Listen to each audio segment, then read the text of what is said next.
And welcome in to another episode of Irrational Confidence. My name is Micah. I am joined, as always, by my fellow hosts and friends, Lino and Caelan. As you can probably tell by the title, this week we are doing the top small forwards in the NBA. We're going to do a similar format to our shooting guard show, if you happen to listen to that. So it'll be a draft, a snake draft between us three hosts here. And so we'll get some back and forth about how we value these guys. We'll talk about where we had them ranked relative to where they were drafted. At the top, it's important to kind of establish a couple things. For one, who is a small forward is a difficult question, like it has been for all the other positions. The NBA is so positionless these days. Like even some websites just categorize like guards, wings, bigs. Like it's very fluid. But for small forwards, we tried to think of guys that mostly play the three or the smaller wing on their team. So, for instance, we went with Jaylen Brown as a small forward for the Celtics. Tatum will be a power forward. Based off of last year's Clippers team, we decided Paul George will be a small forward. Kawhi Leonard will be a power forward. So, some guys like that. Durant and LeBron were definitely threes early in their career. We're categorizing them as fours now. So if you hear, like all the other episodes, if you hear a big omission, it's probably because we have that player in a different group. It could have been on a previous episode. If you didn't listen to point guard and shooting guard, we definitely recommend checking those out. Or it could be something we cover coming up on the road a little later. So before we get into it, I do want to ask both of you kind of what you look for in this position. Are there attributes you weigh a little more heavily from a small forward as we kind of climb our way up the positional ranking? Caelan, I'll throw it to you first. As far as small forwards, what are you looking for ideally? So I think this was the first position that I just kind of considered who was the best overall player. And that was kind of just the main thing. Small forwards are generally positionless or can at least play the two through four. Um, and they can usually do, kind of a jack of all trades. They give you a lot of things. Most of these guys are two-way to a degree. So I was just kind of looking at who I thought was the best overall player. It was the easiest way to do it for me. What about you, Ling? Yeah, this one was really interesting because you very much have to. There's not really anything you can be bad at as a small forward. Like in the other positions, you don't really have to be a good playmaker, or you could get away with not being so good of a defender. At that forward position, you have to at least be good on both sides of the ball to really be effective, or at least to be in a top 10 conversation because almost all of I feel like the people that we're going to have in at least the top five are going to be probably elite on both sides of the ball. Like this is definitely the two-way position if there ever was one. And so that's kind of the main thing. And then probably the back five are going to be players who are pretty elite at one side of the ball and then so-so on the other side of the ball, or maybe not as impactful there, whether that be to size or skill. But yeah, at the top is going to be the guys I feel like are the best at everything on the floor. And then after that, it kind of just where the deficiencies come in and how valuable I see those. Yeah, no, that's well said. I echo both of your sentiments. I mostly just went best player, but I did notice in this positional group just kind of how the NBA hierarchy settles out is you have to be able to guard, and usually you have to be able to shoot. I mean, unless you're the star creator, you have to space the floor.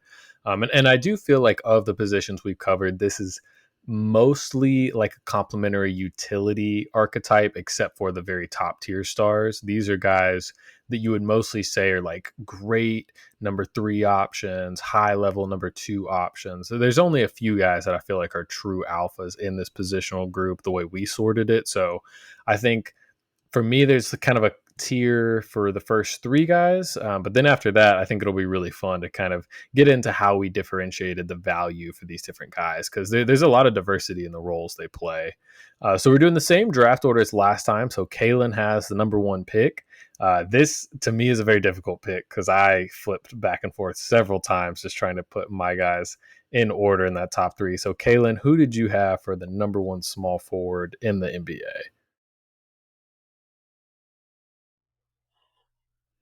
And Caelan is just building the suspense. He's about to tell us right now. Sorry. So I do have to make a last second scratch, based on, players being in other positions. But for number one pick, I'm going to take Jimmy Butler. He's still the number one small forward for me.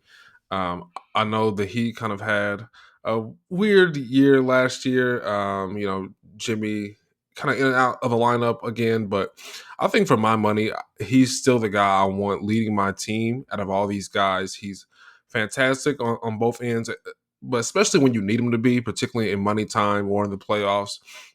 We've seen how he can raise his level of play to absolutely insane heights, and that's just what I'm going to bank on. I'm very comfortable banking on that, even though Jimmy doesn't necessarily give you that consistency in the regular season. As long as your team can get there, he's probably the guy on this list more than anybody who's going to take it to the promised land, and we've seen him do it multiple times. So, what do you guys think? Uh, about Jimmy? I know what you think about Jimmy. Terrible pick. Terrible. He's bad. He's got to really prove himself this year if he wants that. He kind of number one does, though, spot. to be honest. He kind of does it to prove himself, but I believe Yeah, him. no, this is spot on. That's exactly who I had as the first pick that I definitely would have taken. It's interesting, like you said, it is very interesting given the season he had last year.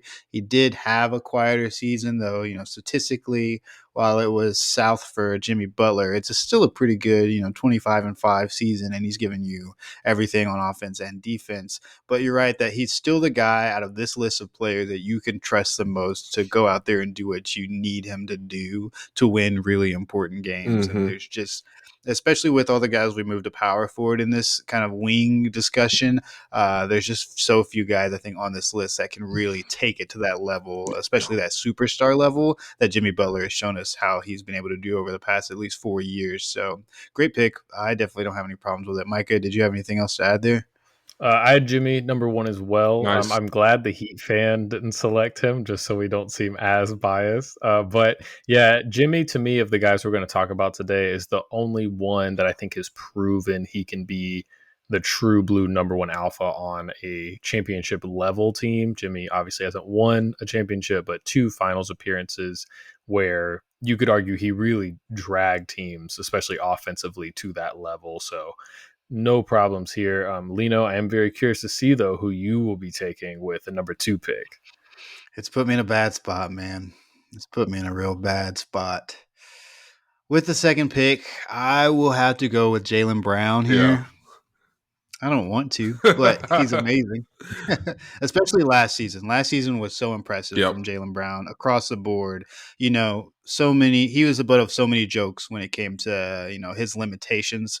I think there's probably not another player at his level that gets made fun of as much for their flaws. Like, I think we have other players who have flaws that we just kind of live with, but his inability to dribble with his left hand was the talk of the town for season after season. His kind of gunslinger mentality in important moments that kind of ruined really big moments for the Celtics in the past. That kind of got brought up a lot over the past few years, but I think he just had such a sound season this past year. I feel like he did really improve his dribble package, his protection of the ball. I feel like he turned the ball over less, and he was much more efficient with his scoring and more selective with the moments that he did take over for the Celtics. And that does help that he had so many people to rely on. That definitely helps you from doing so many boneheaded things when you can pass the ball to 6 other top 10 players.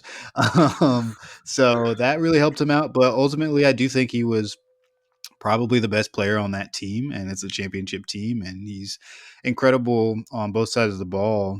It was really impressive this past year. I think he's going to, if not get better, continue to ride out the type of season he had last year. So that's why I had it too. Micah, what did you think of that pick, or did you have somebody else there? I had Jaylen Brown at 2 as well. Jaylen, to me, there was a time where I thought about putting him number 1, more as a projection. Like Jimmy maybe declines a little bit, Jaylen gets a little better. But number 2 is where I settled as well. I just love his driving game. If you guys have listened to the other episodes, you know that to me, getting to the basket for to score for yourself or to set up teammates is just so valuable, especially at a playoff level. And Mhm. we have seen Jalen on this elite team with tons of other great players, but he was also the second best player on another finals team when they lost to Golden State. And in that finals, really, I thought, made a good case for being the best player on that team. The Warriors sent a lot of help at Tatum, but Brown capitalized on that, was effective in that series. So I just love his physicality, love his quickness. He didn't shoot it great this past season. I think it's probably an anomaly because it probably was some of the easiest baskets he's gotten, but his playmaking's gotten better. Loved his chemistry with Porzingis. So yeah, just awesome player.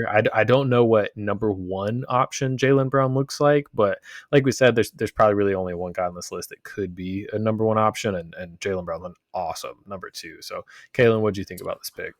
Yeah, I also had Jalen in this spot, and that's probably the only thing that really kind of holds him back is that I just don't think he would excel in a number one role. He's really kind of more of like a 1B kind of guy, but I do have tremendous Mhm. respect for him winning a Finals MVP. That was obviously super impressive, and you mentioned him being the best player on the Celtics in the previous Finals against the Warriors as well. So definitely have to give him his respect for that. But still, I probably have him behind Jimmy for all those reasons that we laid out, but still a fantastic player. Yeah, definitely. Well, that will move us to number three. To me, it's a pretty easy pick because I had three guys in this top tier. For me, I went with Paul George. Yeah. So Paul George this past season for the Clippers, about 24, 6 and 4 a game. Still very efficient, almost 62% true shooting, 41% from three. The defense has certainly slipped. It's not like all defense level, but he's still a huge wing that can turn it up when he needs to. For me, I mean, really the only knock on PG is availability, and he's just a little older. He's had several shoulder surgeries. He's had some lower extremity issues, but I think Philadelphia will be careful with him this year. They won't have to rely on him as heavily, so I think he could really be in an optimized role there.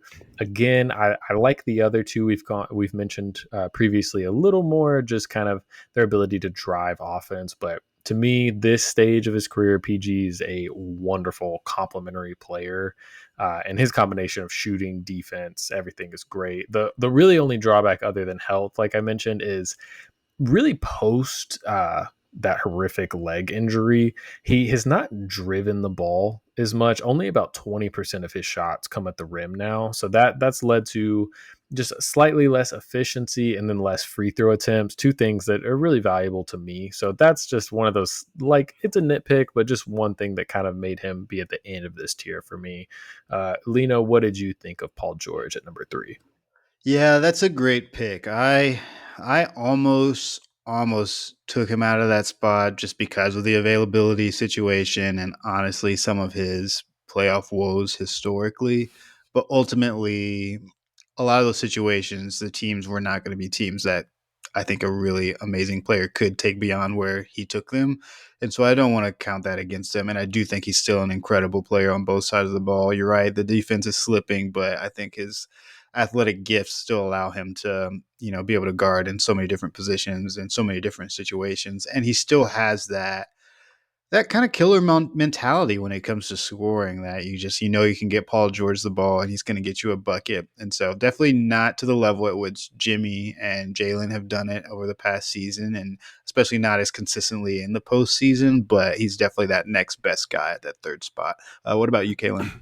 I won't go as far as Brandon Miller and call him my GOAT or anything like that, but his game is about as aesthetically pleasing as it gets for me. Oh, yeah. I Beautiful. just love the shot making and the ball handling. It's one of the best ball handling forwards to ever play, in my opinion. Just a buttery smooth game, and you're right, Micah. As he's gotten older and since that injury, he doesn't get to the rack as much, which is a little unfortunate. But at the same time, the shot making is just so excellent that it's hard to find fault in his game. So I love Paul George. I had him in this spot as well, and I think he's going to be fantastic for the Sixers. But yeah, this is a good pick for sure. Yeah, it's funny, guys. I don't think we have agreed on a number one guy, all three of us, in the last two positional rankings. And for small forwards, we've gone 3 for 3 identically. So that's pretty interesting. I do feel like this is where our lists Yeah, will this start to diverge. So I'm a little nervous to have the first pick. We're doing a snake draft, so I'll have picks 3 and 4. 3, obviously, I took PG. 4, this started a tier of 5 guys for me. So if this name shocks you guys, just know he's very close with some other guys.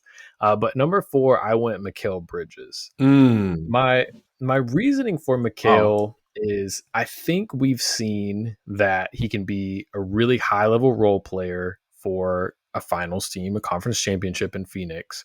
To me, he was like the number 3 offensive option on that team, and I think that was a good role for him. Then we saw the trade to Brooklyn. That first kind of, well, it was the second half of the season, but that first half season he was in Brooklyn, lighting the world on fire, looked like he could be a number 1 option maybe. Then this last year in Brooklyn came back down to earth, wasn't as efficient. So we're like, okay, maybe he's kind of between a number 2 and 3 option. And I think that's kind of perfect for what New York will use him as. I think his defense will perk back up because he won't have as much of an offensive burden. But I think if he's always playing alongside either Jalen Brunson or Julius Randle, one other creator, I feel like he's going to be, a devastating high level role player. And to me, that's kind of where this tier starts. These are like number 3 guys on really good teams to me. And so that's why I went with Mikal. The other thing that helped him just slightly eke out over these other guys is availability. Never misses games. Like, I don't know what the streak is at this point, but he is always available. He's always playing hard on both ends to varying degrees, but he always plays hard. He's always available. And I think that team in Brooklyn last year just really wasn't a well constructed team and maybe took some shine off of him. But I'm still a big believer and think he's going to help New York a lot. So I know it's probably a little bit of a stretch for you guys. I'm curious to hear who you'll have next. But Caelan, what do you think of Mikal here? So I had Mikal ranked number 8 on my list, and Okay. I do like him, and I think in this little excuse me, in this little 5 to 8 range, we're definitely splitting hairs in my opinion. These guys are very close, and Mikal is like a nice like archetype of a player. I kind of love what he brings to the table. I love that he can play in kind of a lead role, but he's probably more suited in a playmaker role. But he's really fantastic in however you use him. I just think that there are a few guys that are more talented on this list that could go above him. Maybe Mikal Bridges kind of just slots better on any type of roster that you have, and maybe you give him extra marks because he is such a great 2-way player. He's a winning player, but I went with I think guys that I thought were a little more talented than Mikal Bridges. But what did you think, Lino? Yeah, I thought this was pretty high for Mikal Bridges. I also had him at 8. Nice. I definitely kind of had him at the beginning of a tier of players who, at their best, they're the best role player on their team. But I still think there's at least 2 or 3 guys who can be the second best player on their team and have an impact on winning. And I think that takes them a tier above Mikal Bridges, as well as just being a little bit more talented than he is. I think his ceiling is relatively low to be the 4th best small forward in the league right now. And so, but nothing against him. I think he's a really talented player. I agree that if he is in that, 3rd, 4th best player on your team, then you're in a really, really good situation. But I think in Brooklyn, we saw that if he is year 1 or 2, you are in a very bad situation. And we could chalk that up to, maybe just being a bad situation. But I also, that season where he kind of really seemed like he could be your lead guy, I do kind of see that as kind of a flash in the pan. And I don't know if that's, the real Mikal Bridges that you can get season over season. But there's a lot of talent there, and he definitely belongs, I think, in the top 10 right now. And so no big issues there, but slightly higher than I would probably take him. Mm-hmm. Okay, so Lino and Caelan still potentially could have identical top 8s. We will see how it plays out. Lino, who do you have at number 5? Oh wait, At number is it my 5, pick? Or no, it's a snake. My bad, I'm sorry. I'm sorry. Snake, My bad. yeah. My bad. no worries. So at number 5, who would have been my fourth pick, I got to go with Scottie Barnes. Wow. Okay. I'm taking Scottie Barnes here because he does start off the tier of players that I think could be incredible number twos on a championship team. Him, as well as a couple others, I feel like they're young, they still have some to learn, but I think the talent is so obvious there, from a scoring standpoint to a defensive standpoint, but also the playmaking and the developments in playmaking and the developments in 3-point shooting that he's made year over year since he got into the league have been so impressive to me that I really believe that if you built the right team around this guy, he could definitely do what you need him to do. I think he's one of the most athletically gifted players. I think he's a bit of an anomaly in that way. And this is small forwards, they're all kind of like that, but I feel like he's at the top of the list of physical gifts.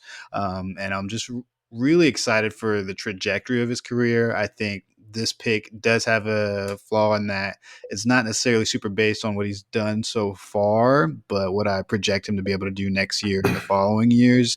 And he feels like at the top of the list of those 2A guys that could really make an impact on the team. But Caelan, what do you think of that pick? Are we still in line, or have I lost you there? Oh, you kind of lost me, buddy.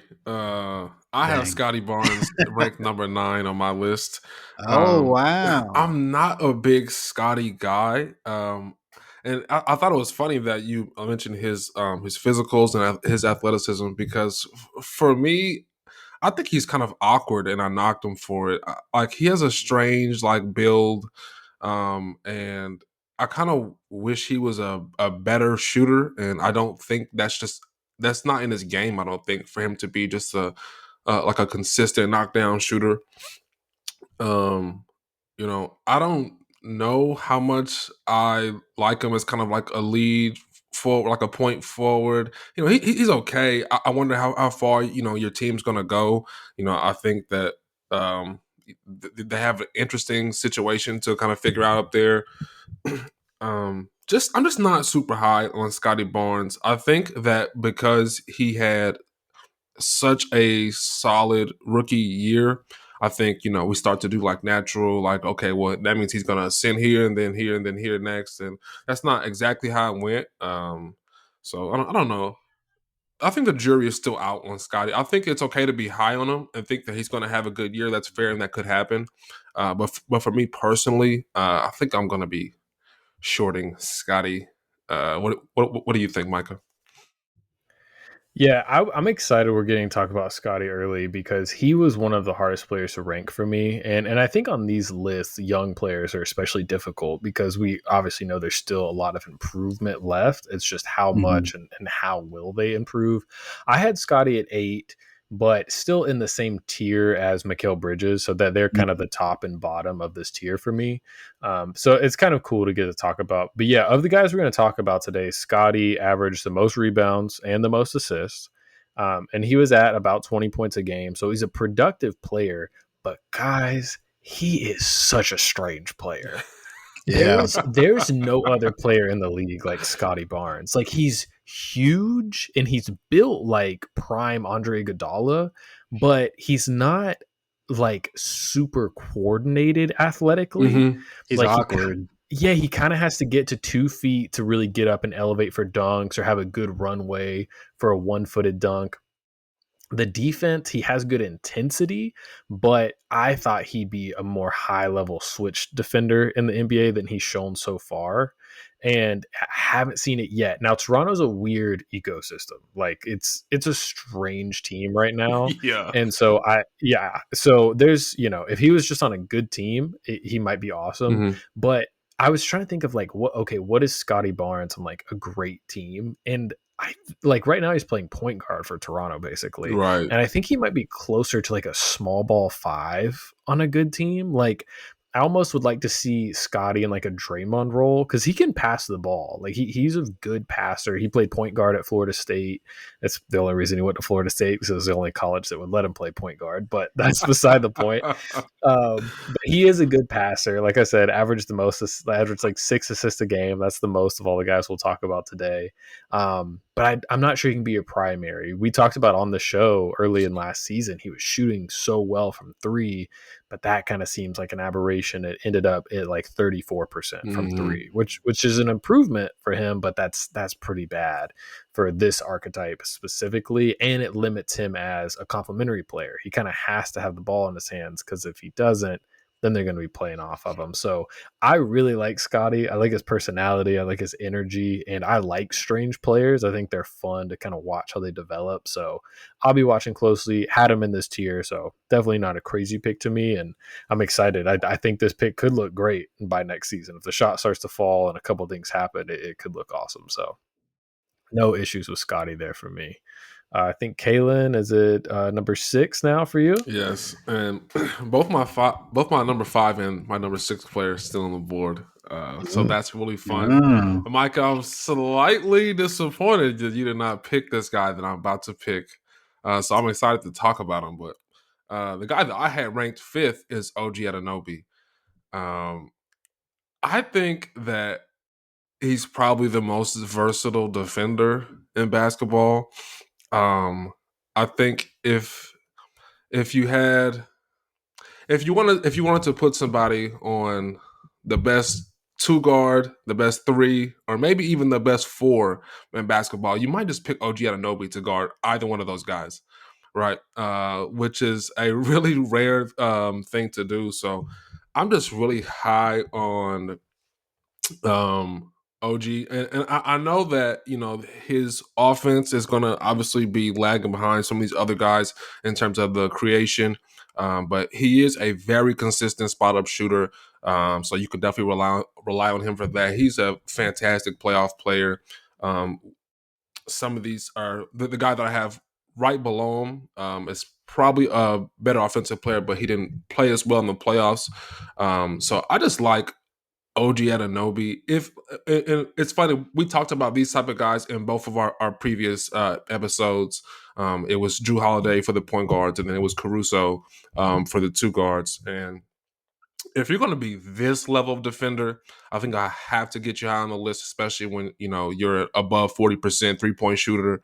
Um, I wish he was healthier, but still, I just love this guy, and he's in a perfect situation in New York too. So I think he's going to have a fantastic year. What do you guys think about OG Anunoby? Is that too high? Where did y'all have him on your list? Go ahead, Lane.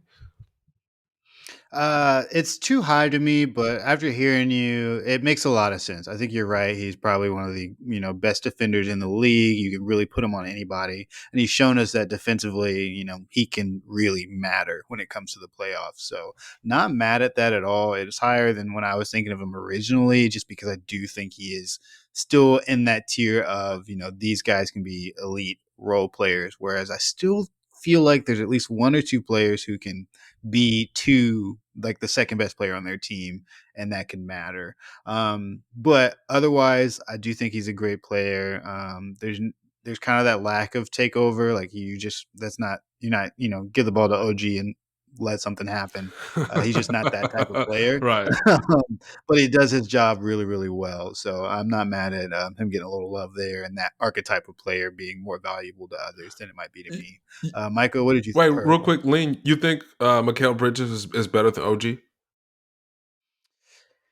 Yeah, I think he gives a little bit more on the creation side and can, take on a little bit more responsibility on the ball, Mm-hmm. and is only a little less of an effective defender. I think OG is clearly the better defender, but I don't think it's as big of a gap. And so I would take Mikal over him, but they're like right next to each other on my list. Oh, okay. Yeah, no, that's a great question, because I think for a while now, OG and Mikhail have kind of been grouped together as like perfect 3 and D wings. Mm-hmm. Like every good team wants them, Right. which is cool because now they're together, which is crazy. Yeah. But I had OG sixth, so Okay. same tier, one spot lower than you, so right there with you. For me, this was one of those where I had him slightly higher, probably closer to 4 or 5, before I started kind of looking into different numbers and things like that. And I guess I realized, but I didn't realize quite how much, or I guess I should say how little he does on offense. because he has made himself a credible 3-point shooter, but it is like strictly on spot ups. Mhm. Like you can't like run him off screens. He can't really do anything like that. So it's on pretty low volume, He can but the attack the efficiency is occasional good. closeout. He is, and his athleticism, funny enough, reminds me of Scottie in a lot of ways. Like I've watched several Knicks Heat games where like OG is in a full squat under the basket with the ball, and I'm like, how did you get into this position? But it's like he takes strange angles, but off the ball he's awesome because he can just pop off the ground. Like if he's off 2 feet, he's a great cutter. He Mhm. can get you dunks. So I like him as basically a utility weapon for your actual creator. But as far as usage, the guys we've talked about so far are all like 24% usage or higher. OG is at 17%. So that's less than a guy like Trey Murphy the third, who I don't know if we'll talk about him today, but it's tough for me. I thought about him versus Mikal a lot. And Lino, I pretty much went with Mikal for the same reasons you listed. To me, Mikal's offensive creation is a lot higher, and it's basically the difference in their offense is greater than the difference in their defense to me.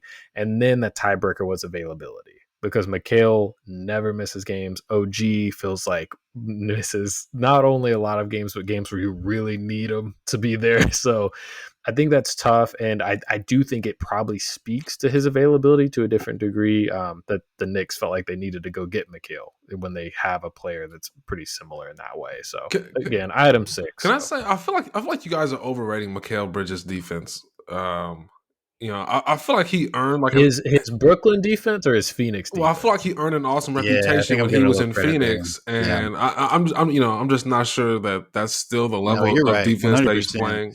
I feel like there's a It's bigger definitely gap riding there. off of that. Yeah. They're definitely, if we're looking at last season, for sure, Mikal was not as good on defense, but I'm projecting slightly less role. Also, I'm projecting OG is going to be guarding the best player on the other team, so Mikal's going to be on the second best. Yeah. But Caelan, you pointed this out earlier, like 2 through 4, OG is maybe the number one guy you want in the league on those guys. Mhm. Now, I do like Mikal more on point guards because they're not going to use physicality as much. He's so long. Yeah. And again, it frustrates me to no end they're on the same team now. It's going to be so difficult to score on New York. Good luck, guys. But yeah, but they have different strengths. But I'm totally with you. Last year, much larger gap. I'm projecting Mikal can close that gap to some degree. So, all right, I think we're ready for number 7. Yeah, cool. So, yeah, this guy's 6th on my list, and I kind of wrestled with him back and forth with OG Anunoby, but OG was a better playoff player. And for this pick, I'm going to take J-Dub, Jalen Williams, a player I like a lot. He's a really, really fun player, and, the ball handling, the creation, the shot making, the defense, the physical tools, the versatility. Need I go on? Like this guy is, he's one of those guys. I remember early, and I'm sure you guys remember this too, like early in our show, one of the early episodes that we did, I kind of like profiled him a little bit because he's kind of like this alien looking player, and he's just really good. Went from playing center for OKC before they drafted Chet, and essentially he's kind of like their shooting guard, like next to Shea. I mean, he's a bigger guy, so I guess they play him at the 3, but he kind of has a shooting guard style of play. In the playoffs, I thought he kind of came up short just a little bit from what we expect from him. It was his first playoff appearance, so I'm not really too worried about that. I think he'll obviously get better, but like moving forward, I would expect him to climb up this list. He's really he's a really, really good player with a lot of potential. What do you guys think about Jalen Williams in this spot? I think he's a power forward. No, I was like, I didn't even have him on this list. Yeah, I had think honestly, God could not tell you which position I thought he played, but for some reason, I just He did not have like him. Caelan, like you said, he could even be a 2. He's very positionless. Literally, in my head, I was like, wait, did we not talk about him as a shooting guard? We did it. Yeah. No, I have him as a 4, just because I think of Lou Dort as their 3, but Lou Dort's also a bowling ball, so you could think of him as their 4. So, yeah, on the fly here, I would have J Dub 4th. I'd have him over Mikal, OG, different guys we've talked about. So, yeah, I think he's going to be a star. Like, I think he to me, other than the big 3 we talked about, has the best chance to be like maybe a number 1 option on a good team, and he's an awesome number 2. So yeah, and he's great on defense. He's probably, of the guys we talked about, other than maybe OG and Jimmy, maybe the best defender we've talked about so far. So yeah, I could not be higher on J Dub. Huge fan. I guess I Yeah. guess he is. Yeah, because they'll start Caruso. Is that right? They'll start him at the 2. You think? Yeah, I guess. But again, like Caruso is one of the guys we had the toughest times deciding what he was going to be. Right. So it's very positionless. But yeah, I think it's fine to talk about J Dub now because he deserves all the flowers. So, Lino, do you have any J Dub thoughts? Just I agree with everything. I mean, if he was on this list, he probably would have been even higher. I think it's crazy that OKC keeps getting away with this, where they get to draft the James Hardens and the Jalen Williams of the league, and they already draft the number 1 picks like Chet, Shea, Russell Westbrook, KD. They're really good at that somehow. Yeah, And so, yeah, he's going to be incredible. His career is going to be really fun to watch over the next few years. And so, definitely not a bad pick. Not a bad pick at all. yeah, you cheated, but an excellent pick. I should have. I didn't even think about. I guess I should have brought that up, but I don't know. I guess I just assumed that he was. I don't know. He just. I don't know. He just doesn't feel like a power forward. I know he's like a bigger That's guy. fair. And he kind of sized up, but yeah. Yeah, that's the thing. Is like Chet should really be their power forward, but they like play everybody a spot up. So that's weird. But yeah, awesome player regardless. So Lino, who do you have at number 8? At number 8, man, we're getting deep into this list. And so now I'm starting to move some things around. I wrestled with this, but I'm going to go with potential on this one over, experience. At number 8, I'm going to go with Franz Wagner. That was gonna be my pick. Yeah, and honestly, guys, I had Franz Wagner all the way up at 5. Oh, So wow. Yeah, I had him way up there. I'm in on Franz Wagner. Despite having a Interesting. terrible shooting year from 3, this guy is a freaking bucket, dude. He can get to the rack. He's got some of the best footwork. And defensively, he's just gotten better and better. I think opponents only shot 40% or something like that against him this past year. And they're, shooting from further and further away whenever he's guarding them. I just really like his potential as the second best player on the championship team. I don't think he could ever be 1A or 1B, but like second and maybe one of the better third options out there for sure. Like they have a really, really good situation in Orlando with Paolo and Franz there leading that team. Obviously, they need to get some better shooting around those 2 players, but those are 2 incredible players, and I think he does play a big role in how great that they're going to be moving forward. And so he's still got some limitations, and we hope to see the shooting come back because he has never shot as bad as he did last year. But hopefully from 3, he'll be able to shoot better moving forward. But projecting that he'll continue to grow his skills. I just feel like he's at the end of the list of players who can be a number 2 guy on a winning team. So that's who I got there. Micah, it sounds like you had him there too, but Caelan, it sounds like you did not have him this high. So I'm curious to hear how far back you had Franz Wagner on this list. Well, I have Franz ranked 10 on my list. And just real quick, Okay. I think I'm confused because you took Franz after Scottie, but you said you had Franz ranked 5 on your list. Isn't I had Scottie at 4. Okay.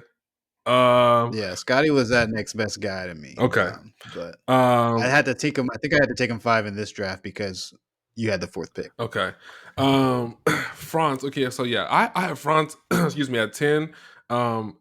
He's a good player. I think that I'm just not that in love with him. I mean, to be honest, we're really splitting hairs. I mean, I don't know. I just don't think that that Franz should be taken that high. I think that there's definitely a player that y'all are probably low on that is just more talented than him. And I guess I'm not projecting like a big leap from Franz. I think I see more of like maybe a steady improvement, or maybe not even like linear progression. Who knows? I'm just not, I guess, super high on how great Franz is gonna be. Um, I think he's an okay young guy right now. What do you think, Micah? Yeah, I like Franz a lot. I had him at 5 as well. So, Wow. in like any young guy, it's projecting. It's projecting improvement. But a couple things. I think the 3-point shooting was obviously horrific this year. It was like 28%. Mhm. But it's also important to note he's never been like a knockdown guy. He's like 36%, and he does take tough shots. So it's not like it's on all spot ups. And that's the other thing that I do take into account with Franz and Paolo is they're the lead creators every second they're on the court. If they're together, obviously they're sharing that burden. But if they're playing by themselves, they're having to set up, Gogo Batadze and Jalen Suggs and all these different guys. I mean, and Cole Anthony like technically can get his own shot, but I don't really see him creating for these guys. So I just wonder if they even had like a Tyus Jones type guy, if we'd see some of this efficiency be better. But that's all context based. The reasons I like Franz, like I always say, driving so important in the NBA, and this dude can get downhill. He has 3 dribble moves, but he can use them, and he can get to the cup. Once he gets there, he's got the euro and he's got a floater, and that's all you need really, because he's really good at both of those things. He's a decent passer. I've liked the way that's improved so far. He's not an elite defender, but he's a solid defender, and he's a part of a great defense. So he doesn't keep your defense from being excellent. So it was tough. Again, part of this giant tier. Definitely could argue guys here or there, but I like Franz, and I'm projecting some growth there from Yeah. him. I'll be watching Franz. I'm not super high on him. I think that might be a guy. I think he Okay. could. I don't know. We'll see if he's right, but I think you guys might have missed on this one. Not a big Franz Okay. guy. That's fair. That's fair. All right. Now I am at number 9. So I was gonna take Franz here. So now that I can't, I'm really between two guys. You better take. I I don't think I'm gonna take who they were gonna take. I, I'm gonna go with Khris oh Middleton. my! I knew you were gonna do that. We've talked That's about who this I was before. between too. That's literally who I almost picked over Franz. He's been so injured. He's been so injured, and it's taking away from his game. But man, like you saw in that Pacers series when Giannis and Dame were out, like he can still get hot and change games. I think Khris Middleton is one of the better passers we've talked about today. Even last year with Dame taking a lot of the creation on, Middleton was still at 5 assists a game. He just didn't shoot super well. He had ankle surgery again this offseason. He went from what I thought was like an above average defender to now certainly a below average defender. So things have slipped, but to me, he can still be a very nice number 2 on offense if you have a really elite guy beside him. And in the Bucks system, being number 3, I think it's even better. I wish the defense could perk back up. Maybe he can get healthy and figure some of that out. But he's just a proven playoff shot maker at the highest of high levels. And so at number 9, I feel pretty decent about that. Lino, it sounds like you were going to go with him. If not for Franz, what do you think about Middleton? Yeah, yeah. All the same reasons. I was like, honestly, it's probably a disservice, despite what Caelan thinks, that he's taken this low, given that he is one of the few guys on this list who were a certified second option on a championship team.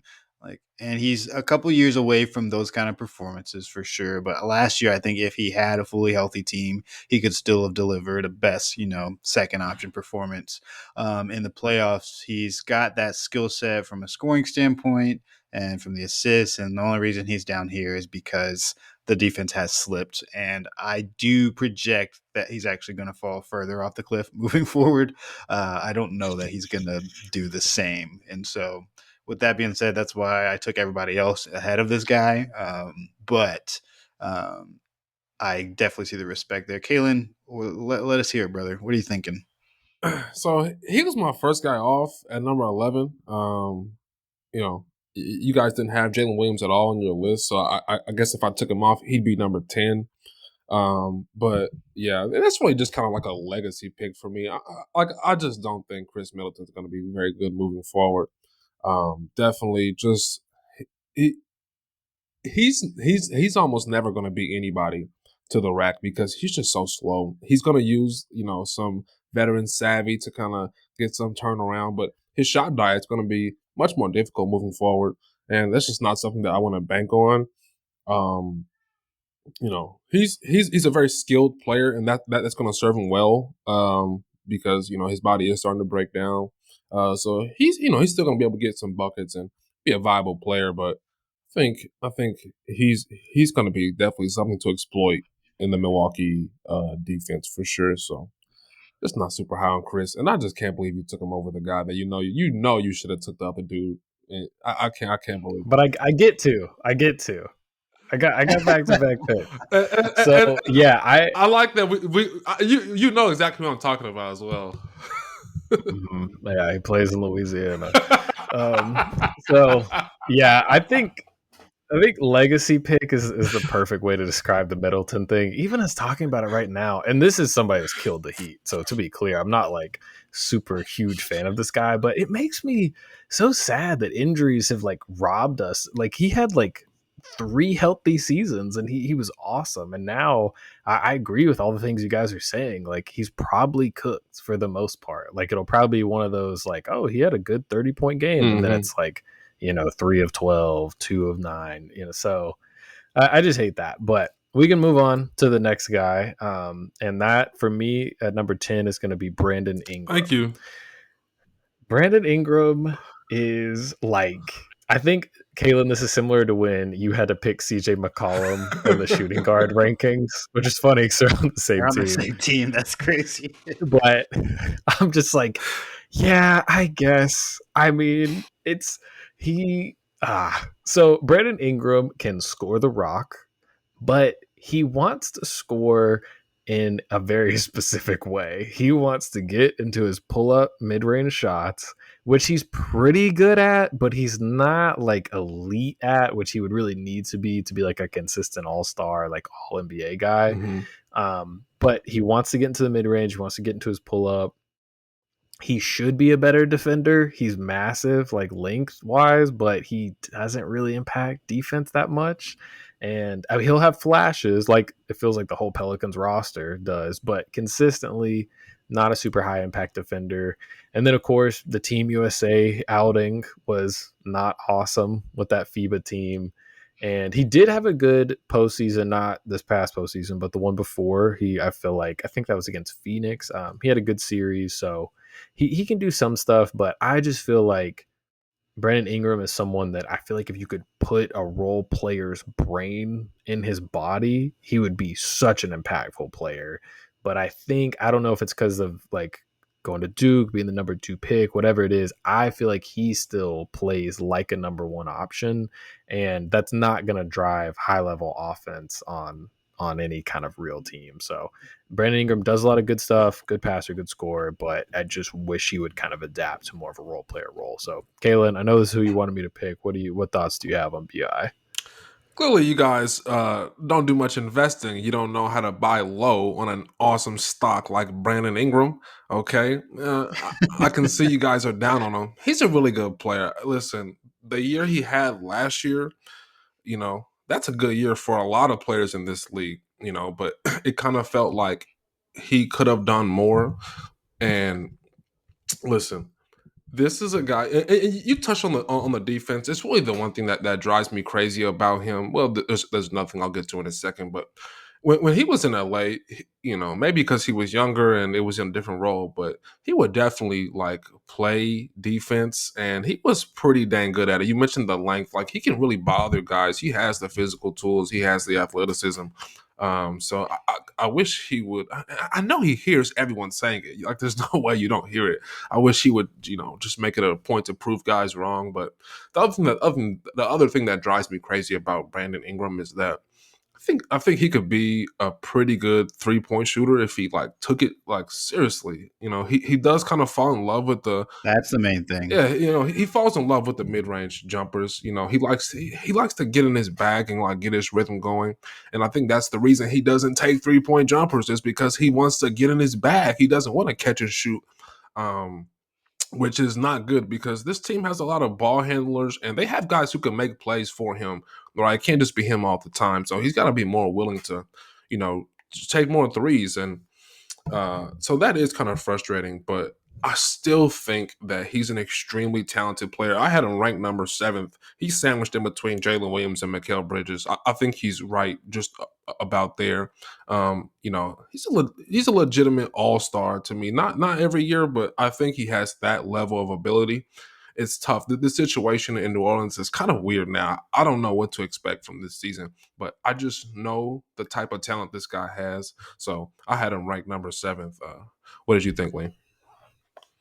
It's funny enough because I agree with Micah, but I also have him at the 7th spot. Like I had him Yes. higher than the 10th. I kind of had a feeling he was going to fall this low just as like picks came along. Like I knew I wouldn't be able to take him at 7, and I had other people ahead of him, but I was like he'll probably fall still in the top 10 for all the reasons I think we've talked about. I do think he's a talented player. I do think he's a gifted player.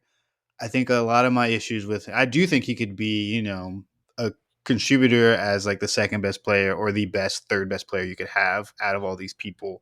Um, I think a lot of my discernment, and while I'm honestly not too mad at him falling to 10, which is not a bad place to be, top 10 Right. small forward in the league, is it's a lot of mentality stuff. It's a lot of situational stuff. I think, funny enough, the small forward position has the least amount of unserious players or the most amount of like serious players. Like all these guys really freaking lock in when it's time Yeah. to play basketball. And Brandon Ingram's probably the least serious player on this list. Like he's a bit of a goofball sometimes. He kind of goes out there and doesn't always give all the effort you want to see, especially on the defensive He's end. On the aloof. offensive end, he'd much It's a great rather, word for it. like you said, get in his bag and do his thing. Like he's kind of like a lone. He kind of has that loner energy on a team sport, which is just really interesting. And nothing against the guy. I think he's a really talented player. Obviously, his stats show that. But I feel like we've said enough about Brandon Ingram. But I did want to bring up this point. At this point, we have Brandon Ingram in top 10 small forwards. We begrudgingly had CJ McCollum in the top 10 shooting guards. I'm going to go out on a limb and say that in some universe, one of us has Zion Williamson in the top 10 power forward Mhm. or a top 10 center in the league, which means the Pelicans have 3 top 10 players in their position on that Yeah. roster. I don't necessarily know how many other teams have that situation and seem in such a disastrous position as the New Orleans Pelicans. Can you guys? Does that sound like the situation that they're in? That they have 3 top 10 players I had in their Dejounte Murray position? ranked number 9 on my shooting guard, so you can go Oh yeah, 4. so You they can go even 4 for me. yeah. Like, but do they feel like that caliber of a team? No. No, no, and I think It's kind of what crazy. it is crazy. I do think like they're probably all gonna have guys that are like the 10th best guy at their Yeah. position. So it's like, but I do get what you're saying. I think a lot of it's fit. I think those guys don't really mesh well together, and they're actually an interesting case study because they have guys that are good role players and mesh really well together, like Herb Jones, Trey Murphy the third, and I'm really curious to see who's going to be coming off the bench for this team. Like, I think CJ as a 6 man could make sense. I think Ingram as a 6 man could make sense because those guys want to, like we keep talking about, want to isolate, take tough shots. Well, if you got kind of a bad bench unit, you might as well just let that guy go out there and do that. So, yeah, they're going to be a great case study for something we've talked about a lot, which is, what do you value more? Talented, low level first option or high level role player. So, no, it's a good point. Mm.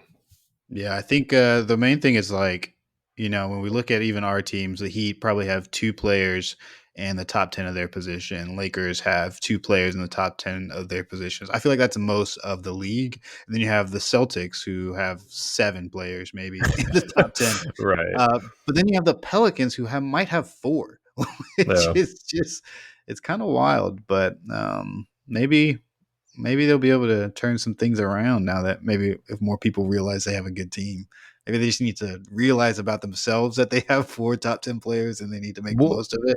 and they need a center. Yeah, Their starting center right now, I think, is going to be Daniel Tice. sick. Unless they start Zion at center. I mean, it's insane to me how they just haven't addressed that. Like the season's in like 3 weeks, like or training camp is. So it's like, are you going to start Yves Pons, like the rookie you just drafted? Awesome. It's crazy to me. So they're such a funky team, and they'll have a stretch where they go like 19-6 during the regular season, and then someone will get hurt. That's the other thing about Ingram. Never played more than 64 games in a season. So not super healthy. But Lino, why don't you tell us? Also, I just want to preface this. This is where the list is going to get crazy, these last 2 spots, because now it is like a gigantic tier of role players. I really hope you don't take my guy when you make your pick, because I don't even really have another guy after this, so I don't even know what to do. I'm sorry. Right, I don't know here. This literally, I have like a list of names, but I couldn't confidently tell you I know the difference between them. There's like 5 players where I'm like, after 10, there's like 5 players who all do random things for their teams and are pretty good. But at 11, I'm going to go with Jaden McDaniels. Whew. I like it. Yeah, I just really like his style of play. I do think he's just right under these tiers that we've talked about, as far as obviously we have our 1A tier, players who could play 2, players who could be the third best player. He's right outside of being able to be the third best player on his team, and I think he can grow into that over time. And I think the difference between him, there's like him, there's Michael Porter Jr., and then there's everybody else, and those two have like shown up in the playoffs and had really, really impactful games. The only reason I didn't take MPJ is because I do feel like he's very, very kind of one-dimensional as a player sometimes, and also not super healthy. And when it comes to Jaden McDaniel, I feel like it's interesting because it sometimes when he's out there, it's like, man, we really do have Shea Gilgeous-Alexander at home. A lot of times it does not feel that way. But his ceiling and like what he can get to when he's out there and when the team needs him is pretty high. And I feel like he meshes so well with Anthony Edwards and that team when it comes to an intensity and skill level. So he's right outside of it for me, and I think he can grow into that, but there's definitely some flaws in his game there. Micah, what did you think of that pick? It's solid. I think I had him a little lower, but again, this is like a giant tier. Loved it. Loved the defense. I think Luka kind of tearing him up probably made people underrate his defense a little bit because he was awesome in that Phoenix series. I mean, really gave Booker some problems. So yeah, I think he plays that role well. I wish 3-point shooting was better. I think it has the potential to be. The shot isn't super broken. He was only at like 34% last year, so that's kind of rough, especially on a team like Minnesota that needs more shooting. But super impactful defensive player, and that's pretty much where we're at now. Is one-way guys. It's either you're really good on offense or really good on defense. So I have no problem with Jaden McDaniels there at 11. Caelan, who do you have at 12? I'm so glad you didn't pick this guy. I didn't know who I was going to pick if you did, but Michael Porter Jr. is who I have ranked 12th. Yeah. The shooting, obviously, he's an elite shot maker, and he's freaking huge, man. He's like 6'10", 7 rebounds a game. Are you kidding me? Not a great defender, but at the same time, with his length and athleticism, he'll make the occasional play when he's engaged, which is not always, to be completely honest. But he's a great athlete. He can get out and run as well, and he figured out how to play with Jokic, which isn't that hard, but at least he always knows where to stand, and he makes big shots when they need him to. So MPJ here. Who else are you going to take, right? Yeah, that was going to be. It was either going to be him or Jaden McDaniels there for me. Yeah. Nice. That's solid. I think my best available that we didn't draft was Keegan Murray. Did you guys think about him for any of your spots? Was he kind of close what you're looking at? Yeah. Had him right after those guys. Okay. I think the potential's a little bit more there than what we've actually seen from him. He's probably one of the higher potential guys that just has a lot to work on, but it's definitely there.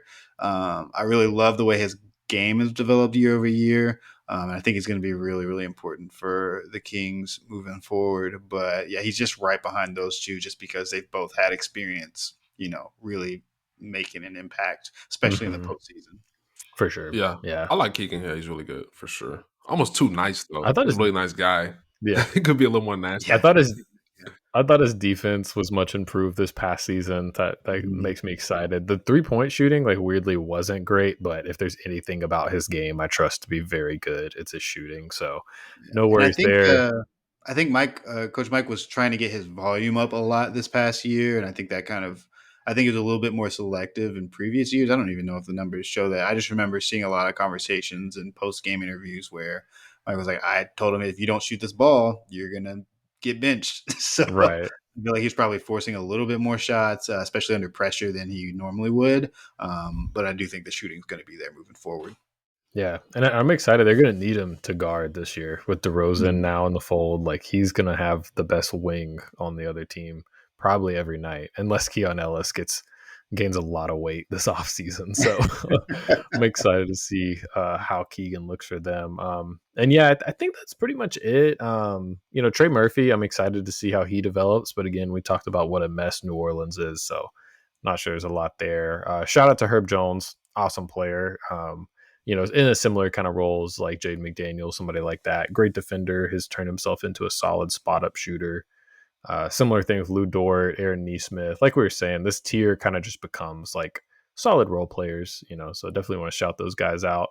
And now I'll kind of open up to you guys just for any closing thoughts about the position as a whole or anybody we didn't talk about. Caelan, what do you feel like was your big takeaway from kind of going through these rankings?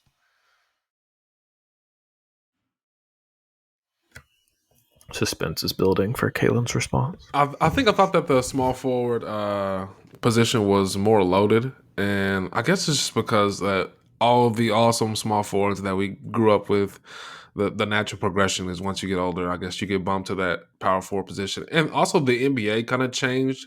Like as those guys were in the league, like when LeBron and Kawhi first came in the league, power forwards were much bigger, and they were probably too big Mhm. for those guys to guard. And as they get smaller and thinner, they're kind of perfect to even take advantage of some of these guys. So that's always interesting. But yeah, I think that the power forward position may weirdly be super loaded. Strangely, No, Yeah. I don't think so. I think it's going to be the same thing. Whereas I think when we think about the forward position, it is super stacked. But then you split that list in half both ways. Like there's probably guys on the power forward list. Well, like now that these guys are here, or some of these guys are actually small forwards. I will say that the small forward position, I feel like the drop off isn't as bad talent wise. Maybe impact wise. Like once you get past 3 or 4, there's just not guys that can really, be as impactful as like we saw with the point guard list. That was much more difficult to make. But the shooting guard list, I feel like the talent level dropped off significantly, and like the ability, like athletic ability, dropped off significantly after 4 or 5. Whereas here, all of these guys, I feel like, are incredibly gifted at least something, and if not just physically gifted, and able to do their roles pretty well. And so I was excited about this list. It was more difficult without having to be able to consider people like LeBron, KD, Kawhi. Like that would have made this conversation much more difficult on the top end at the very least, and pushed out some of these people on the back end of the yeah, list there.